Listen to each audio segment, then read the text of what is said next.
Dewa Perang Yesikai. Bab 1706. Kalau begitu, kau akan mengirim pasukan besar untuk meratakan tempat ini dan membunuh semua orang, kan? Yesikai mencibir. Miwen pasti akan melakukan ini karena Helinghan ada di sana, dan Miwen pasti akan menyingkirkannya sesegera mungkin karena begitu Helinghan mati, Yesikai mungkin akan menerima Miwen. Miwen tidak menjawab, ia hanya menurutinya. Yesikai yakin Miwen akan terus bertanya, dan bertanya secara tidak langsung, sampai ia mendapatkan jawabannya. Bahkan jika Miwen tidak mendapatkannya, itu tidak masalah, lagi pula, Yesikai sekarang berada di bawah kendalinya. Beberapa hari terakhir ini, Miwen berada di ambang kehancuran mental setiap hari. Hal yang paling ia sesali mungkin adalah ia tidak menyingkirkan Helinghan sepenuhnya sebelum pernikahan. Miwen, aku benar-benar mengerti dirimu. Kalau bukan karena Linger, aku mungkin akan tetap bersamamu. Yesikai bergumam, karena sudah begini, lebih baik aku memberitahumu sebuah rahasia. Teruskan. Sebenarnya, aku bukan dari era ini, lanjut Yesikai, aku dari masa depan lebih dari 2000 tahun kemudian. Kau pikir aku anak berusia 3 tahun? Miwen mencibir, aku pasti percaya hal konyol seperti itu. Itu benar, aku tidak berbohong padamu. Yesikai juga tahu bahwa meyakinkan Miwen bukanlah hal yang mudah, apalagi hal seperti ini. Di mata orang luar, praktisi juga makhluk surgawi. Saya benar-benar berasal dari 2000 tahun kemudian, Yesikai mencoba menjelaskan. Kalian pernah mengirim orang untuk menyelidikiku sebelumnya, tapi tidak bisa menemukan informasi apapun tentangku. Itu karena aku belum ada di era ini, jadi kalian tidak bisa menemukanku. Apa yang kukatakan itu benar, percayalah padaku. Entah itu benar atau salah, apa gunanya kau menceritakan begitu banyak padaku? Aku tidak akan pernah membiarkanmu pergi, kata Miwen dengan suara dingin, seolah-olah tidak tertarik dengan semua ini. Di zaman saya sudah menikah, dan meskipun kami kemudian berpisah, tapi... Yesikai mengeluarkan sebuah ponsel dari cincin penyimpanan. Ponsel biasa akan rusak setelah 1 atau 2 tahun. Kalaupun tidak rusak, baterainya pasti akan habis. Namun, barang-barang di dalam cincin penyimpanan tidak akan rusak, dan ia jarang menggunakannya, jadi ponsel itu seperti baru. Ketika ia membuka ponselnya, ia melihat banyak foto dan memo yang padat. Semua itu ditulis olehnya. Setelah tiba di dinasti Qin, banyak kenangan dari era modern mulai menghilang. Yesikai juga menyadari hal ini, jadi ia mencadangkannya. Yesikai membuka album foto di ponselnya dan menggeser sebuah foto. Itu adalah foto dirinya dan Su Qingyu. Tepatnya, foto pernikahan mereka. Ketika Yesikai kembali ke Yanjing dari luar negeri, Su Qingyu sangat enggan menikah dengannya, jadi ketika mereka mengambil foto pernikahan, Su Qingyu memasang wajah dingin dan tegas tanpa senyum sedikitpun. Karena itu, setelah mereka jatuh cinta, untuk menebus penyesalan ini, mereka mengambil foto pernikahan lagi, dan kali ini mereka berdua tersenyum. Ini pertama kalinya Miwen melihat ponsel dan ia agak takut. Benda ini ternyata bisa bersinar sendiri dan ada gambar di dalamnya.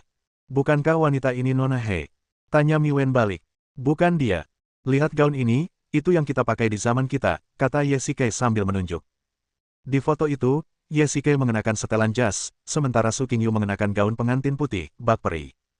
Jadi, dia dan Nona He adalah dua orang yang berbeda, tetapi mereka terlihat persis sama.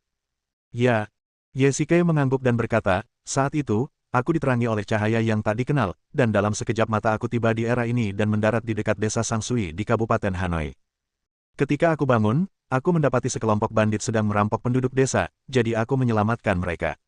Di antara mereka, ada Linger, gumam Yesikai, tetapi tidak menyadari bahwa wajah Miwen memucat. Cukup, apa ini alasanmu mencintainya? Apa aku lebih buruk darinya? Miwen tiba-tiba berteriak dan mendorong Yesikai menjauh. Jika Yesikai tidak waspada, ponselnya mungkin sudah dihancurkan olehnya.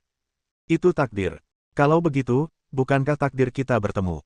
Dia hanya muncul sedikit lebih awal dariku. Miwen tentu saja merasa tidak yakin ketika mendengar ini, tetapi lagi pula, perjalanan waktu memang sudah absurd, dan setelah perjalanan waktu, ia bertemu dengan seorang wanita yang persis seperti mantan istrinya. Kemungkinan hal ini terjadi mungkin sangat mendekati nol. Pertemuan Yesikai dan Helinghan hanya bisa dijelaskan oleh takdir. Miwen, apa kau benar-benar tidak akan membiarkanku pergi? Yesikai terdiam beberapa saat lalu tiba-tiba berkata. Jika aku tidak bisa memilikimu, aku tidak akan pernah membiarkanmu kembali padanya. Baiklah kalau begitu. Yesikai menghela napas dan menoleh keluar jendela. Berhenti.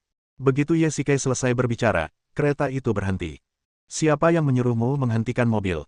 Miwen langsung berkata setelah melihat ini.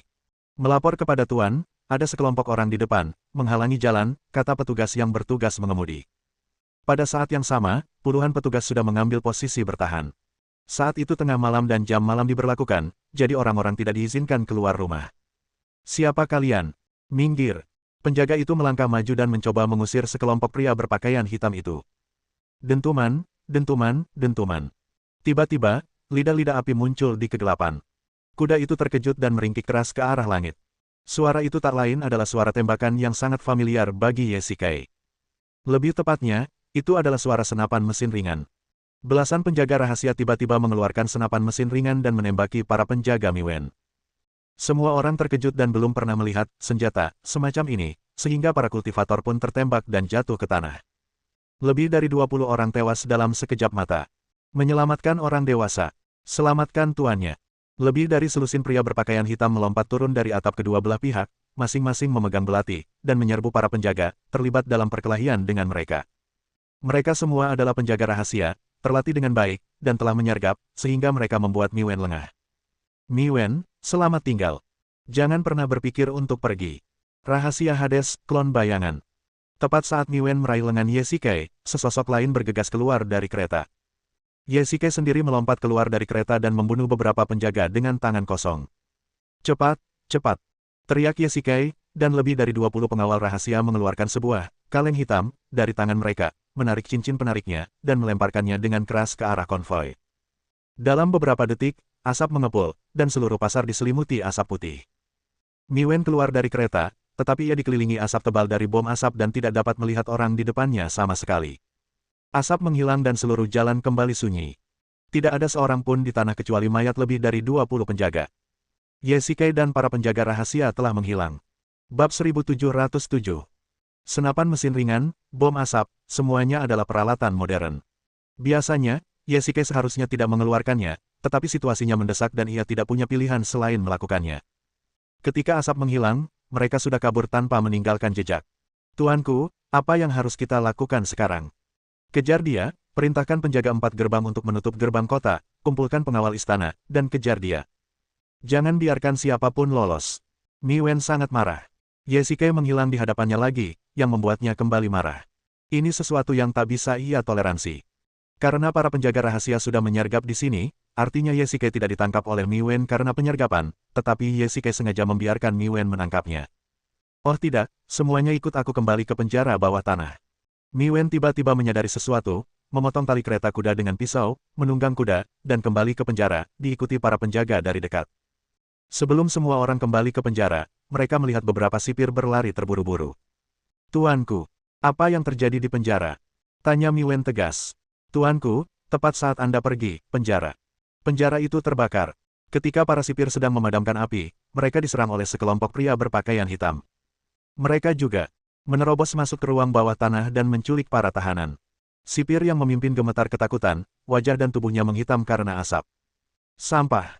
Miwen mengumpat keras, menghunus pedangnya, mengayunkannya dengan ganas, dan membunuh sipir penjara yang memimpin. Sisanya ketakutan dan melarikan diri. Miwen telah menangkap Yesikai, dan berpikir bahwa hasilnya sudah pasti, jadi ia pergi bersama semua pengawalnya. Hanya ada sipir penjara yang menjaga penjara bawah tanah, dan mereka bukanlah tandingan para penjaga rahasia, sehingga mereka pun tumbang dalam beberapa gerakan. Selain itu, kebakaran terjadi, dan terjadi kekacauan di dalam dan luar penjara, sehingga mereka tidak dapat menghentikan para penjaga rahasia untuk menyelamatkan orang. Pada akhirnya, Yesikai menggunakan strategi untuk memancing harimau itu menjauh dari gunung. Jika tidak, jika Miwen tetap tinggal di penjara bawah tanah, ia tidak akan bisa menyelamatkan siapapun. Setelah Miwen menangkapnya, ia akan mengendurkan kewaspadaannya. Mereka tidak bisa pergi jauh. Kerahkan semua orang dan kejar mereka. Ya. Sementara itu, di luar kota.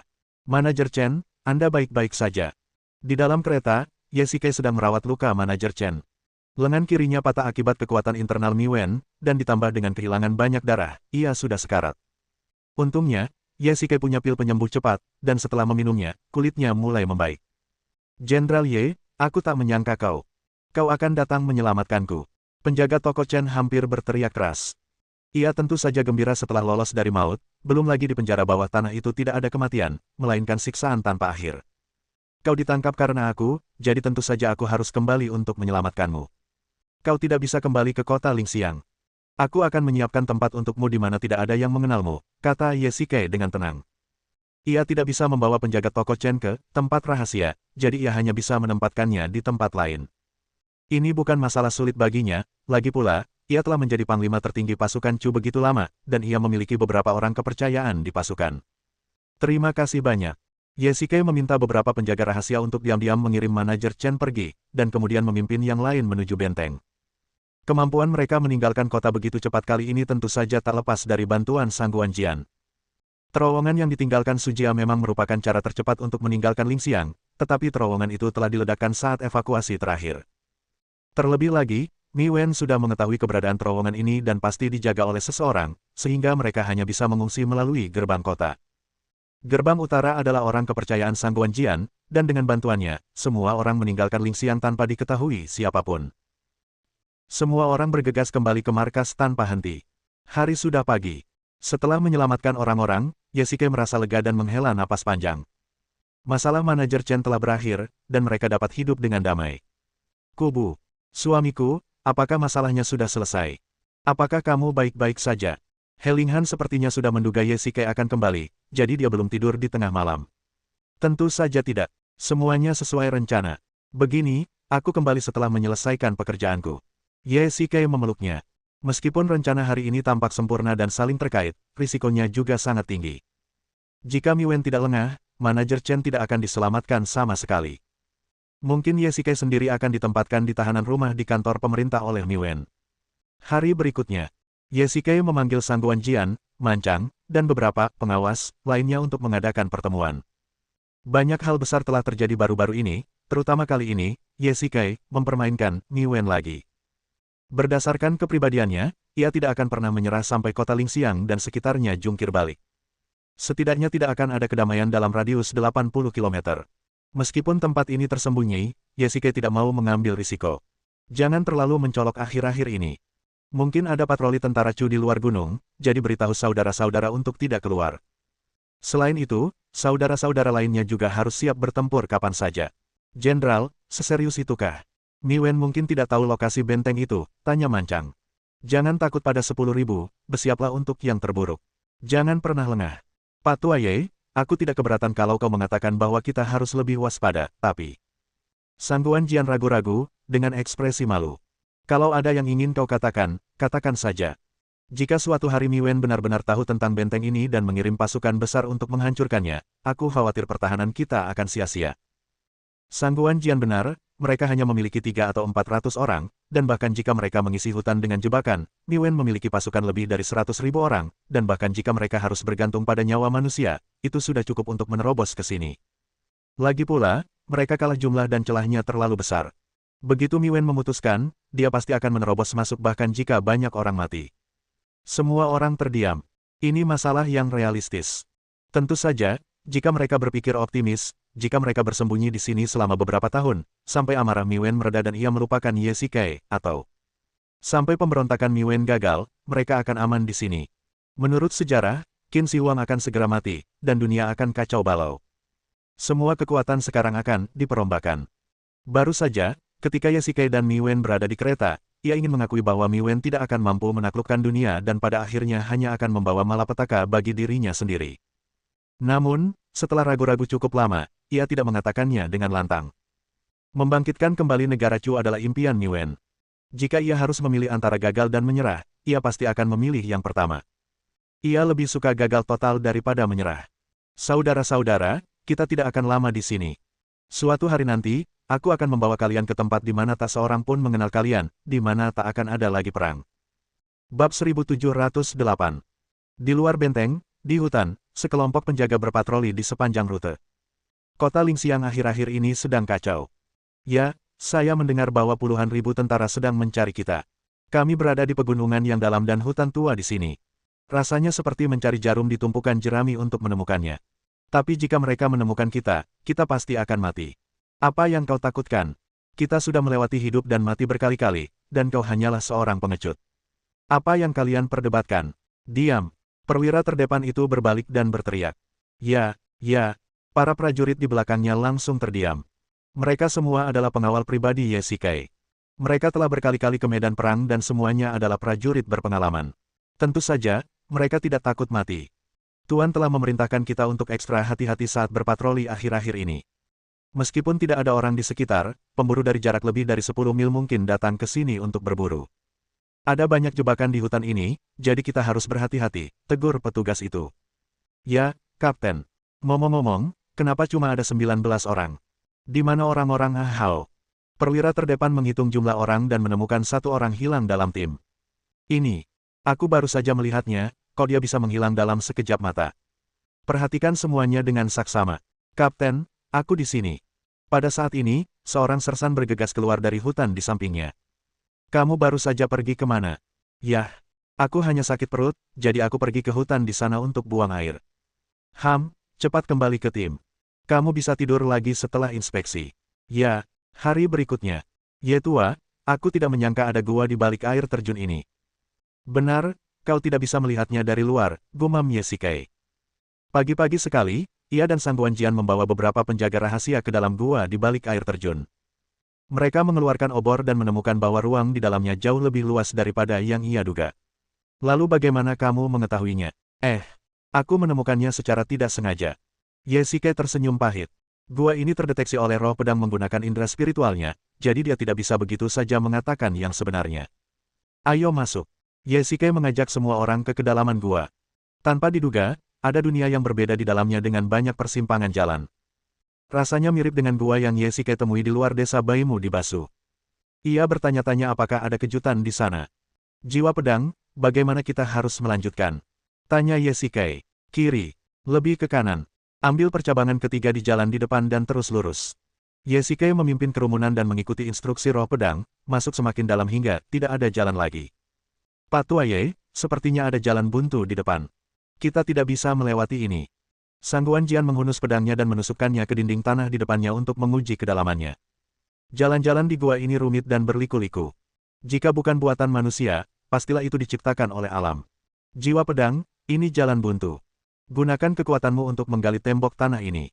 Dao Hun tidak menjelaskan, tetapi hanya meminta Ye Shikai untuk menggali tembok itu. Bagus.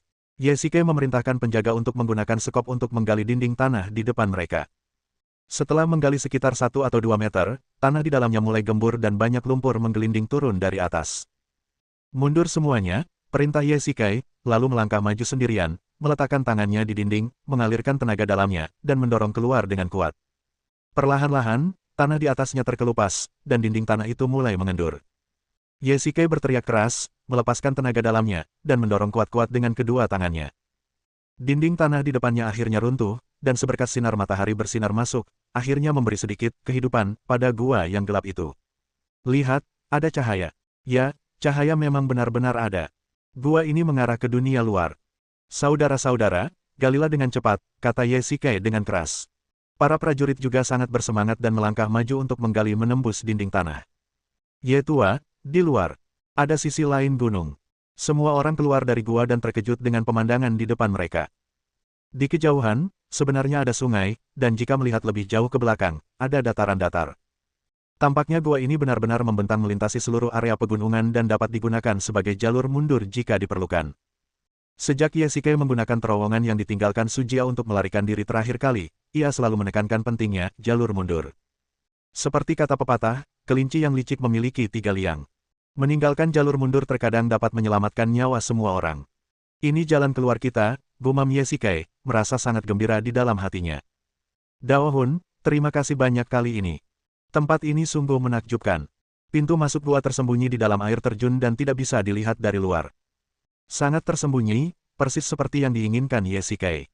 Baiklah, rute mundur itu untuk melarikan diri. Rute itu tidak boleh digunakan kecuali benar-benar diperlukan. Kalau benar-benar digunakan, pasti akan jadi situasi hidup atau mati. Aku mengerti. Ye Shikai mengangguk. Lagi pula, lebih baik tidak menggunakan jalan ini selamanya. Pagi hari. Linger, kenapa kamu belum tidur?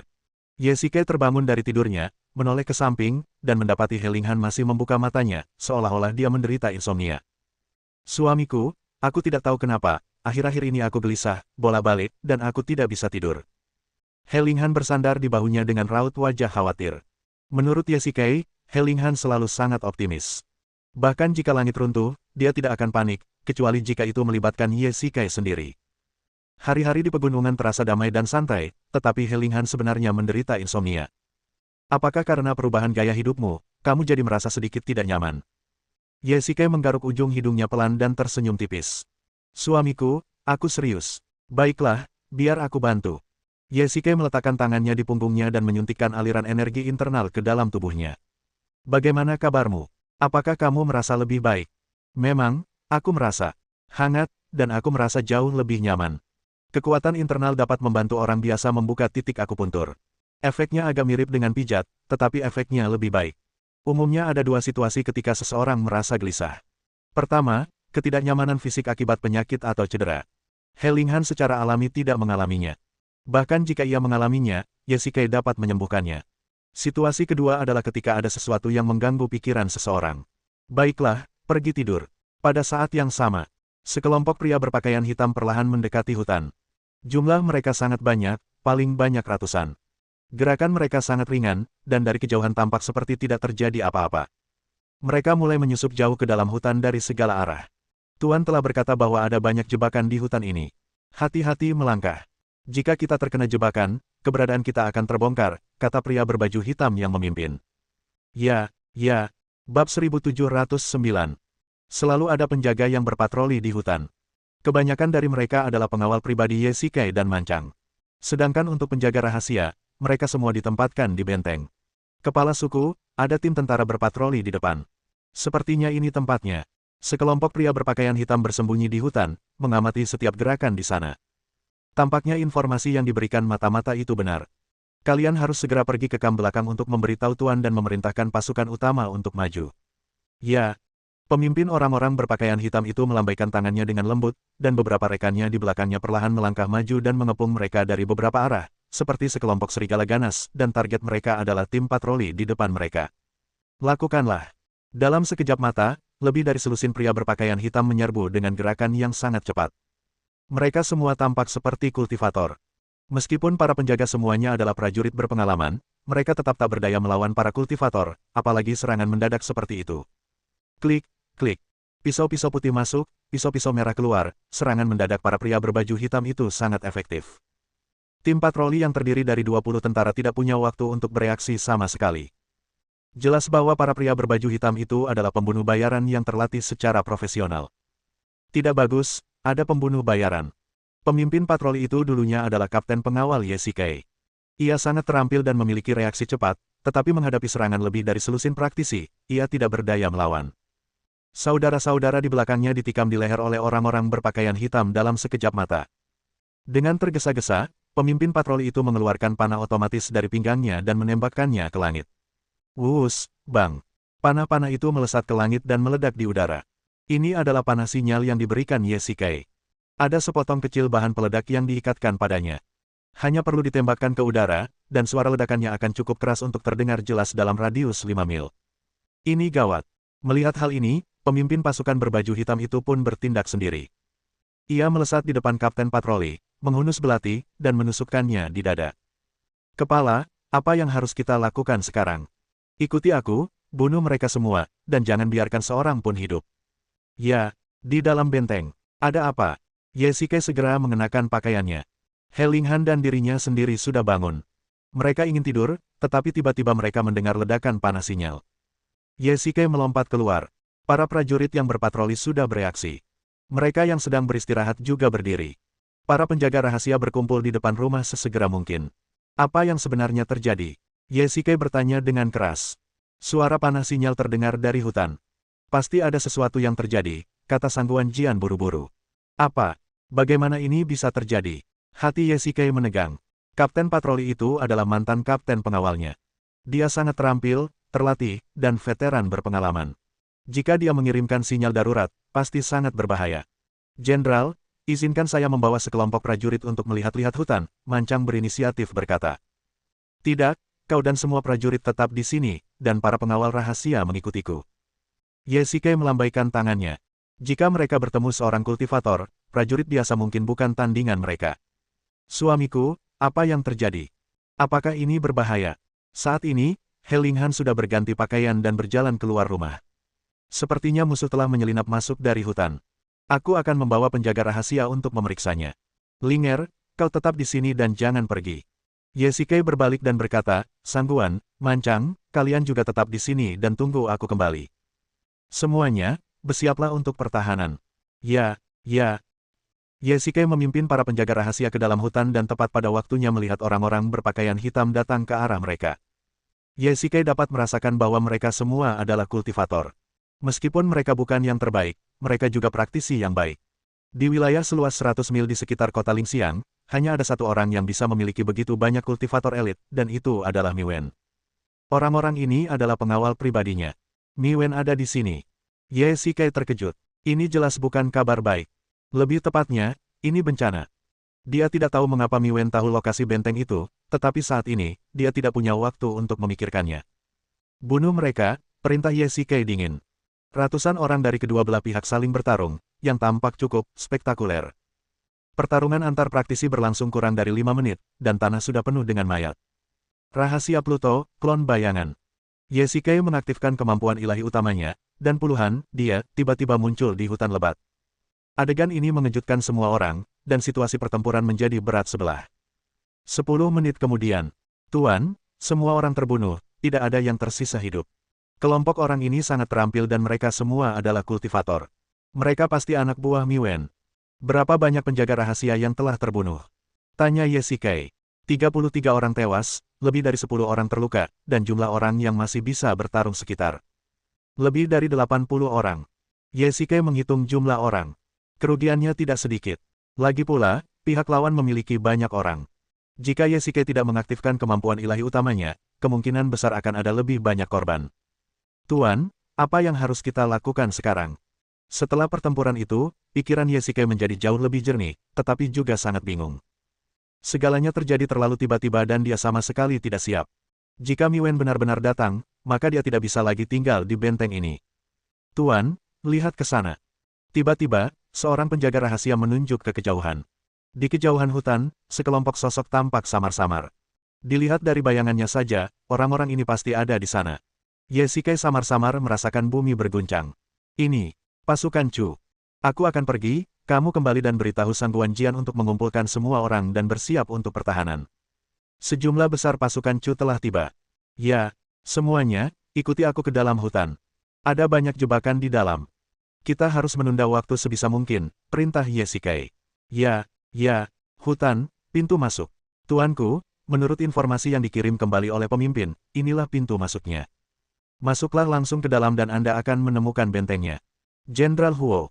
Mi Wen menunggang kuda perangnya, menatap dingin ke arah hutan di depannya, dengan senyum puas di bibirnya. Ia akhirnya menemukan tempat persembunyian Ye Shikai, dan itu dilakukan dengan sangat cepat. Aku akan berada di sini pada akhirnya. Kalian akan memimpin 5.000 tentara untuk menyerang kami. Jika kalian bertemu siapapun, bunuh mereka tanpa ampun. Tuanku, tapi Jenderal Ye. Huo Ziking ragu-ragu. Ia dan Ye Shikai memiliki hubungan pribadi yang sangat baik. Sejujurnya, ia benar-benar tidak tega melakukan apapun pada Ye Shikai. Mengapa? Apakah kamu ingin melanggar perintah militerku? Saya tidak berani. Kalau begitu cepatlah dan laksanakan perintahnya. Aku beri waktu setengah jam. Ya. Setelah berkata demikian, Huo Ziking memimpin 5.000 pengawal bersenjata lengkap ke dalam hutan. Bab 1710. Huo Ziking memimpin para pengawal kekaisaran untuk bergegas masuk ke hutan. Ini jelas bukan pilihan yang tepat. Hutan itu tidak luas, tetapi mereka dilengkapi dengan ribuan jebakan. Para pengawal kekaisaran meraung tanpa henti sejak mereka memasuki hutan. Ah, ada jebakan di tanah. Ada mekanismenya juga di sini. Hati-hati dengan panah tersembunyi. Wus, wus, wus. Di beberapa tempat, lubang-lubang besar digali dan ditutupi ranting-ranting. Orang-orang di barisan depan tidak siap dan menginjak udara kosong. 20 hingga 30 orang langsung jatuh ke dalam lubang dan tertusuk seperti saringan oleh pisau-pisau tajam yang berdiri di bawah. Ada juga panah otomatis yang tergantung di pohon-pohon. Setelah dipicu, anak panah-panah otomatis berhamburan, dan puluhan orang tertembak dan jatuh ke tanah di tempat. Meskipun tidak ada seorang pun di hutan, itu seperti 100.000 tentara. Jenderal, terlalu banyak jebakan di sini, kita tidak bisa. Seorang prajurit yang datang melapor kepada Huo Ziking belum menyelesaikan kata-katanya ketika sebuah panah otomatis menembak kepalanya. Hari sudah larut malam, bahkan cahaya bulan pun tidak ada, dan mereka hanya bisa mengandalkan obor untuk penerangan.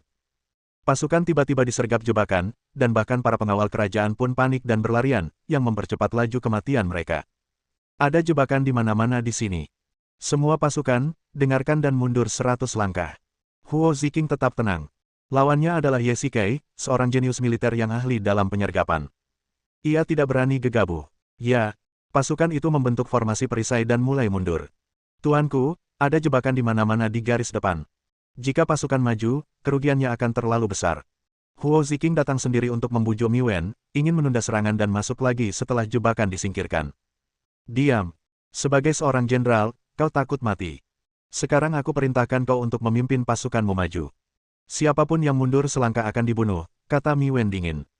Ini. Ya, aku patuh pada perintahmu. Huo Ziqing tak berdaya. Jika ia maju dengan gegabah, puluhan saudaranya akan gugur di setiap langkah. Namun, jika ia mundur, mengingat karakter Mi Wen, ia akan benar-benar membunuh orang. Dalam keputusasaan, Huo Ziqing hanya bisa memimpin pasukan kembali ke hutan. Sisi lain hutan. Ikuti aku, cepat. Teriak Ye Shikai keras, dengan hampir 100 pengawal rahasia di belakangnya, berubah menjadi bayangan hitam. Karena Mi Wen sudah tahu lokasi benteng itu, ia pasti akan membawa sejumlah besar pasukan ke sini secara langsung. Situasi mereka sangat berbahaya. Tiba-tiba, Ye Shikai mendengar samar-samar teriakan dan suara pembunuhan di kejauhan, dan segera memerintahkan semua orang untuk berhenti. Sekelompok pasukan Chu sedang bergegas menuju ke sini. Ingat semuanya, jangan berkelahi. Mereka masih banyak, dan kalau kita sampai terlibat perkelahian, kita akan dirugikan. Cobalah pisahkan mereka, ganggu mereka, dan tunda waktu. Ya, ledakan, ledakan. Saat Ye Shikai memasang mekanismenya, ia bahkan menggunakan ranjau darat. Ini bukan produk zaman ini. Ledakannya sangat dahsyat, dan suaranya bahkan lebih menakutkan. Pasukan Chu yang datang seperti burung yang ketakutan. Jika bukan karena perintah Huo Ziqing yang tepat, mereka mungkin sudah ketakutan sejak lama. Di dalam benteng, semuanya bersiap untuk bertahan dan bertahan. Sangguan Jian buru-buru memerintahkan semua orang untuk bertahan. Benteng itu dibangun seperti benteng, dengan tembok setinggi beberapa meter di luar dan panah otomatis di atasnya. Namun, jumlah mereka terlalu sedikit, kurang dari 300 orang, sementara ada puluhan ribu pasukan di luar. Sangguan, apa yang sebenarnya terjadi? He Linghan melangkah maju dan bertanya. Pasukan Chu sedang menyerang. Aku tidak tahu bagaimana mereka bisa menemukan tempat ini. Situasinya mendesak sekarang. Mereka punya niat jahat. Jika mereka menerobos benteng ini, aku khawatir mereka tidak akan membiarkan siapapun hidup. Lalu, apa yang harus aku lakukan? Kakak ipar, sebaiknya kau mundur dulu. Ada jalan belakang di belakang air terjun yang mengarah keluar. Aku akan meminta Mancang memimpin 2 pengawal untuk mengawalmu keluar dulu. Kalau tidak, begitu pasukan Chu menyerbu masuk, situasinya bisa jadi tak terkendali. Tidak, aku tidak akan pernah pergi. Dia belum kembali, bagaimana aku bisa pergi dulu? He Linghan menolak. Ye Shikai adalah suaminya. Jika dia tidak kembali, He Linghan tidak akan pernah pergi sendirian. Ye Tua adalah seorang kultivator, dia akan baik-baik saja. Lagi pula, dia mengulur waktu agar kalian bisa mengungsi. He Linghan berbalik dan melirik benteng itu, lalu menatap ratusan prajurit di sekitarnya, dengan ekspresi tegas dan tekad di wajahnya. Benteng ini dibangun oleh Ye Shikai dengan kerja keras berbulan-bulan. Ia adalah istri Ye Shikai, dan nyonya rumah di sini. Jika ia pergi di saat kritis ini, bukankah hati ratusan prajurit akan hancur? Aku tidak akan pernah mundur. Aku akan tetap di sini bersama kalian semua hari ini. Tolong berhentilah membujukku. Nada bicara He Linghan tegas, dan ia tidak terdengar seperti sedang bercanda. Ia bahkan berdiri di dinding dengan belati di tangannya. Sangguan Jian khawatir ia akan terluka, tetapi ia tidak tahan, jadi ia harus membiarkan Mancang dan 20 saudaranya melindunginya dengan ketat. Hutan. Aneh sekali, bagaimana lokasi benteng itu bisa terungkap.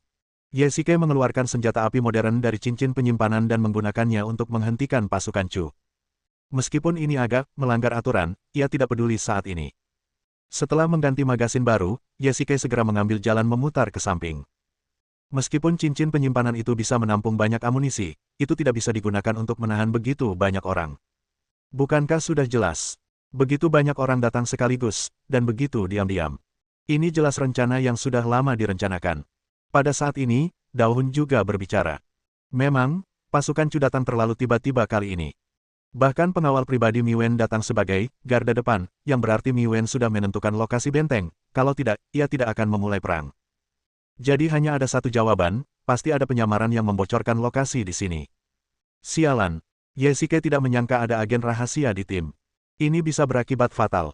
Kau bisa berjaga-jaga dari pencuri siang dan malam, tapi kau takkan pernah bisa berjaga-jaga dari pencuri di rumahmu sendiri. Sekalipun aku memegang pistol, aku khawatir aku tidak akan bisa bertahan lama. Yesike mengamati serangan pasukan Chu. Mereka mempertaruhkan nyawa mereka untuk mengisi jebakan-jebakan ini. Meskipun mereka adalah pengawal kekaisaran dan terlatih dengan baik, mereka belum pernah menunjukkan momentum seperti itu bahkan di medan perang. Jika semuanya berjalan sesuai harapan, ini pasti perintah Miwen. Saat ini, tak seorang pun yang lebih ingin menerobos benteng selain dirinya. Tidak, menunda bukanlah solusi. Nanti semua orang akan mati di sini, gumam Yesike, kalau ada orang, kita bisa membangunnya kembali. Selama pegunungan hijau masih ada, tidak akan ada kekurangan kayu bakar. Ngomong-ngomong, Yesike benar-benar enggan meninggalkan tempat ini. Benteng ini berada di lokasi yang strategis. Jika tidak ada agen rahasia yang mengungkap lokasinya, bahkan jika Miwen mengirim pasukan untuk mencari selama 3 hingga 5 tahun lagi, mereka tidak akan dapat menemukan tempat ini. Terlebih lagi, Yesike dan ratusan pengawal rahasianya telah bekerja keras selama lebih dari 4 bulan untuk membangun benteng ini. Tidak mudah membangun rumah, tetapi hanya butuh api untuk menghancurkannya. Yesike mengeluarkan busur silang dan menembakkan panah sinyal ke udara. Ini adalah sinyal untuk mengumpulkan para penjaga rahasia. Bersambung.